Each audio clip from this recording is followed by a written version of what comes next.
अभी इस समय बांग्लादेश में हिंसा हो रही है।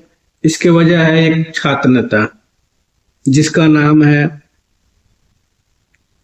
उस्मान बिन हदी। इसको मृत्यु हो गई है, किसी अज्ञात बंदूकधारी ने इसको गोली मार के हत्या कर गई। ये गोली मारा उस समय तो ये सीरियस हालत में था। कुछ दिन इसके ढाका में अस्पताल में इलाज चला, लेकिन वहां इसके सुधार नहीं हुआ तबियत में। तो बांग्लादेश सरकार ने इसको विदेश में सिंगापुर हॉस्पिटल में शिफ्ट किया, पर वहां भी ये लाइफ सपोर्ट में रहा मशीन पे 1-2 दिन। उसके बाद वहां उसकी मृत्यु हो गई, सिंगापुर में ही, विदेश में। जब ये खबर यहाँ बांग्लादेश में इसके इनके समर्थन में जो युवा है उसके पास पहुंचा, तो ये आगजनी शुरू और भारत के खिलाफ तोड़फोड़, आगजनी माहौल। और ये अल्पसंख्यक जो वहां पर रहते हैं, हिंदू और भी कम्युनिटी जो क्रिश्चियन वगैरह, सिख वगैरह, उन पर अत्याचार शुरू, क्योंकि इसका जो समर्थन है युवा पदरियों के आंदोलनकारी को, कुछ भी कर लो, ये मानता है कि शायद मेरा जो नेता था उस्मान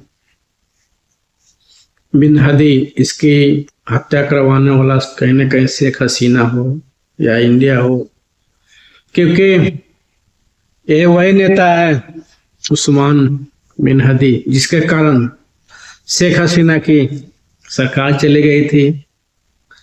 शेख हसीना के सत्ता से हाथ धोना पड़ा, और तो और अगर वो भाग के नहीं आती तो जान भी चली जाती, क्योंकि उस समय ये जो नेता था उस्मान बिन हदी, इसी के आंदोलन में शेख हसीना के घर में इसके समर्थक घुस गए थे।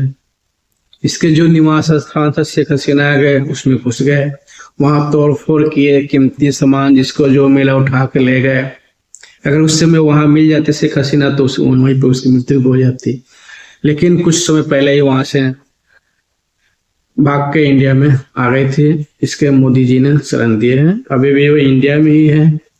और इसी छात्र नेता की वजह से और कुछ कट्टरपंथियों के समर्थन से शेख हसीना पर ऐसे ऐसे केस डाल दिए गए कि वहां के कोर्ट ने मौत की सजा सुना रखी है। अगर शेख हसीना वहां जाती है बांग्लादेश में तो फांसी पर चढ़ा दिया जाएगा। ये सब का कारण मानते हैं, शेख हसीना भी मानती है कि एक छात्र नेता जो अभी इसकी मृत्यु हो गई है, जिसका नाम है उस्मान बिन हदी, इसके कारण हुआ है। उस्मान बिन हदी के बारे में आप ये जान लें कि ये अभी छात्र नेता था, इसका आंदोलन शुरू हुआ था, ये भारत के खिलाफ उल्टी सीधी बातें करता रहता था, और इसका सपना था कि मैं प्रधानमंत्री बनूं। छात्र नेता से होते होते ये प्रधानमंत्री देखने का सपना सुजूर लिया। इसी सिलसिले में अभी जो इलेक्शन बांग्लादेश में होने वाला है, ये अपना कैंडिडेट भी खड़ा कर रखा था 8-10, और उसी की रैली समर्थन में इधर उधर जा रहा था। इसी दौरान पब्लिक से मिलते हुए रैली के दौरान ही किसी ने इसको 2 बंदूकधारी ने गोली से मार हत्या कर दी गई। ये अपना सपना पूरा करने के लिए, इसको इंटरनेशनल मीडिया में बने रहने के लिए, इसको कुछ न कुछ ऐसे बयान उटपटांग देता था जिसके वजह से इसको सुर्खियों में लोग बनाए रखते थे, उस्मान बिन हदी को। और ज्यादातर ये इंडिया के खिलाफ ही बोलता था, क्योंकि इससे इंडिया के मीडिया हाईलाइट करती थी, इसकी पब्लिसिटी होती थी। ये इंडिया के खिलाफ, भारत के खिलाफ ऐसे ऐसे बातें करता था कि आप लोग सुनोगे तो आप भी गुस्से में हो जाओगे। ये क्या करता था कि अगर इंडिया बांग्लादेश में कोई कुछ ऐसा करता है या शेख हसीना को भी शरण दे रखा है, नहीं भेज रहा है, तो हम ऐसा करेंगे कि जो पूर्वोत्तर के राज है, जो हम लोग 7 सिस्टर बनते हैं, 7 सिस्टर बोलते हैं, उस वहां पे जो भी उपद्रवी है, उग्रवादी है, उनको भी हम बांग्लादेश में शरण देंगे, समर्थन देंगे, और चिकन नेक के द्वारा उसको काट के अलग कर देंगे, 7 सिस्टर को अलग देश बना देंगे। बताओ, इतने बहके बहके बात करता था अभी कम उम्र का बंदा का, और इतनी बड़े बड़े बातें करता था कि हर किसी को ये चुभने लगा था। क्योंकि किसी देश के आप खिलाफ बोलोगे तो कुछ ना कुछ तो पता ही क्या होता है। ये पब्लिसिटी पाने के लिए, अपने आप को मीडिया में बनने के लिए, बताओ, एक आधा चिकन न्यूज से मैं अलग करके 7 राज्य को अलग देश बना दूंगा। ये नहीं समझता था भाई, बाप बाप होता है, बेटा बेटा होता है। बेटा कैसे है रहा, क्योंकि तुम्हें पैदा करने वाला इंडिया ही है। और तो बाप से पंगा लेगा तो क्या हुआ, तेरे को पता ही है अंजाम। लेकिन ना, इसको तो भाई प्रधानमंत्री बनना था। बेचारे प्रधानमंत्री तो बने नहीं, अल्लाह के प्यारे हो गए। अब बताओ इसमें किसकी ये झूठा मूठा के इल्जाम लगा रहे हैं वहां के जो कट्टरपंथी है, जो इसका समर्थन है, कि हो सकता है शेख हसीना या कोई इंडिया का इसमें हाथ ऊपर। हम लोग को साफ साफ बोल दिए कि इसमें हम लोग कोई मैटर नहीं है, हम लोग ऐसे काम नहीं करते, छोटे मोटे काम करने की क्या जरूरत है। वहां के ऐसे कट्टरपंथी, वहां के ऐसे इतने विवाद है, इसको किसी के साथ इससे कोई प्रॉब्लम होगा, वहां किसी ने कोई ठोक दिया, इसमें इंडिया क्या करे हैं। पर वहां का कट्टरपंथी जो पाकिस्तान के समर्थन में इस समय पूरा खुल के होता है, पाकिस्तान भी सपोर्ट करता है।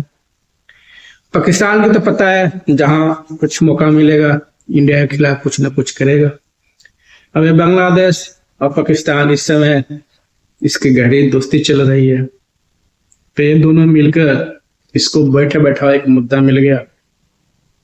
ये उस्मान हादी के मृत्यु के बाद फिर से बांग्लादेश में हिंसा भड़क गई। लेकिन ये बांग्लादेश को, जनता को समझना चाहिए भाई, कि जिसने तेरे को पाकिस्तान से आजाद करवाया, पाकिस्तान से अत्याचार से मुक्त कराया, इंडिया भारत, उसी के खिलाफ तुम जा रहे हो, उसी के खिलाफ तुम कर रहे हो। अभी भी बांग्लादेश को इंडिया बहुत सपोर्ट करता है, बहुत चीज देता है। लेकिन वहां के जनता को, कुछ जनता को ऐसा ने कट्टरपंथियों ने ब्रेन वॉश किया कि वो ऐसा दुष्ट को दुश्मन समझने लगा इंडिया को। ये सारा भूल गया कि पाकिस्तान के सेना कितने अत्याचार किया था 1971 में। वहां की बहु बेटियों के पाकिस्तान के सेना ने बहुत कैसे कैसे जतन किया कि मैं बोल नहीं सकता हूँ। रेप, जान माल, ऐसा ऐसा इतना अत्याचार किया कि वहां के बहुत सारे बांग्लादेशी इंडिया में आके भाग के शरण लिए। और बांग्लादेश के जो पाकिस्तान का अत्याचार की वजह से जो पश्चिम बंगाल में, यानी कि इस समय कोलकाता कहते हैं, वहां पर लोग बहुत सारे बांग्लादेशी आ गए। इसकी वजह से वहां से पश्चिम बंगाल की पॉपुलेशन भी बढ़ गया और वहां से धीरे धीरे पूरे देश में फैल गए। तो ये बांग्लादेशी उसी समय के आया हुआ है जो एक 1971 में ज्यादातर उसी समय आ गए हैं, बहुत सारे आए थे और पूरे देश में फैल गए हैं। अभी एनआरसी के माध्यम से कुछ को पहचान करके फिर वापस भेजा जा रहा है। देखो, बांग्लादेश के लिए इतना इंडिया कुछ किया, भारत किया, लेकिन आज उसी के खिलाफ हो गया, यानी कि दुश्मन से हाथ मिला लिया। ये सारे भूल गया कि उसको पाकिस्तान ने कितना जख्म दिया, सब भूल गया। चलो, ये तो इंदिरा जी ने जो कुछ किया उस समय का सिचुएशन होगा, पर पता था कि एक बेटा नकारा निकल गया, नाकाम निकल गया, दहशतगर्द निकल गया, तो सब दूसरा लड़का को पैदा नहीं करना चाहिए, यानी कि दूसरा देश बांग्लादेश को नहीं बनाना चाहिए, क्योंकि पहले ही पाकिस्तान को बना के हम लोगों ने गलत कर दिया। आए दिन वो कुछ न कुछ हिंदुस्तान के खिलाफ करते रहता है, उसी रास्ते पे बांग्लादेश भी चल पड़ा है। खैर, ये भाई कलयुग है, ऐसे होता है। इस समय जो मदद करता है, जिसके लोग थाली में खाते हैं उसी को थाली को लोग छेद कर देते हैं। वही सेम टू सेम कहावत बिल्कुल फिट बैठ रहा है बांग्लादेश के ऊपर। बांग्लादेश को इंडिया ने बहुत सारा मदद किया, पैसे, कौड़ी, सेना, जल की सामान, ट्रेड में भी, यहाँ तक कि उसके बांग्लादेशी को 1971 में पब्लिक को शरण भी दिया और पाकिस्तान से आजाद भी कराया, अपना सेना भेज के, अपना खर्चा करके। अगर वो चाहता तो बांग्लादेश को, जो अभी इस समय कहता है कि चिकन नेक अलग कर दूंगा, पतला है, उस समय चाहता तो इंडिया चिकन नेक का अपना पूरा चौड़ा बॉर्डर बना लेता, अपनी जितनी मर्जी उतना कब्जा कर सकता था, क्योंकि वो जीत लिया था इंडिया ने। उस समय बांग्लादेश नहीं बना था, वो उस समय इंडिया का संपत्ति था, उस समय इंडिया का वो बांग्लादेश था। इंडिया जहां चाहता वहां अपना नक्शा बना लेता। लेकिन ये देखो इंडिया की ही ईमानदारी कि बांग्लादेश के जीता हुआ भी अपना सेना के बदौलत बांग्लादेश का 1 इंच भी नहीं जगह अपने अंडर लिया, सारे के सारे वापस कर दिया।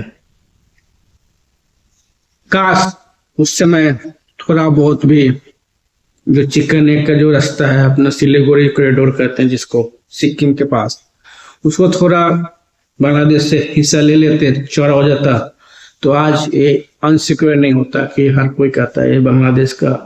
अभी जो बांग्लादेश का जो नेता ये भी कह रहा था कि मैं अलग कर दूंगा 7 सिस्टर को, बिल्कुल पतला रास्ता है। तो उस समय अच्छा मौका था 1971 में, जब हम लोगों ने अपने पैसे खर्च करके अपने सेना भेजा वहां पे बांग्लादेश में, पाकिस्तान को सेना को हराया, उसको सरेंडर कराया। पाकिस्तान को सेना 93,000 सेना सिलेंडर उस समय भारत के सेना के हवाले किया, बंदूक डाला। और ये पूरी दुनिया में इतिहास में ये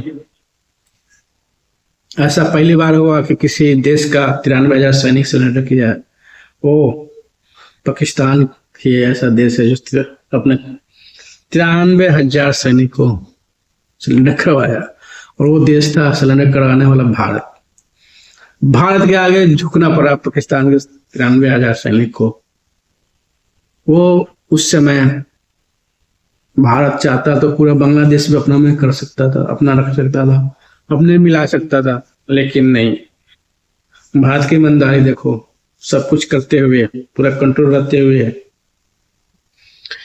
बांग्लादेश को एक अलग देश बनाया, उसको पूरे बॉर्डर दे दिया बिल्कुल सिक्योर करके, और पाकिस्तान को सेना को भी बाद में छोड़ दिया गया, उसको भी वापस दे दिया।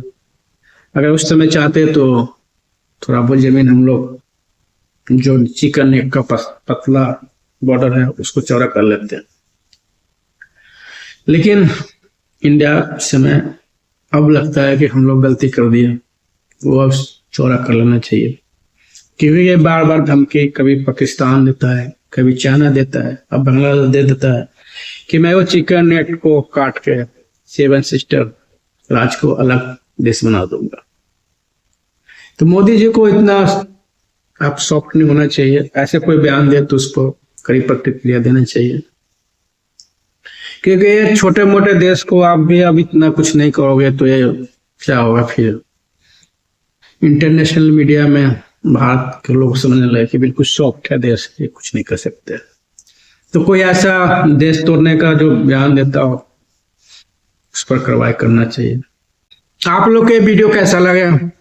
अगर अच्छी लगी होगी तो मेरा चैनल सलका न्यूज हमको सब्सक्राइब करें प्लीज, अभी नई चैनल है, आप लोग को सपोर्ट की जरूरत है। और मेरा फेसबुक पेज है सतीश मेहता, उसको भी प्लीज फॉलो करें, और कमेंट में लिखें क्या 1971 में हम लोग बांग्लादेश बनाए। उस समय कुछ जमीनें बांग्लादेश को मतलब इंडिया को अपने पास रख लेना चाहिए था।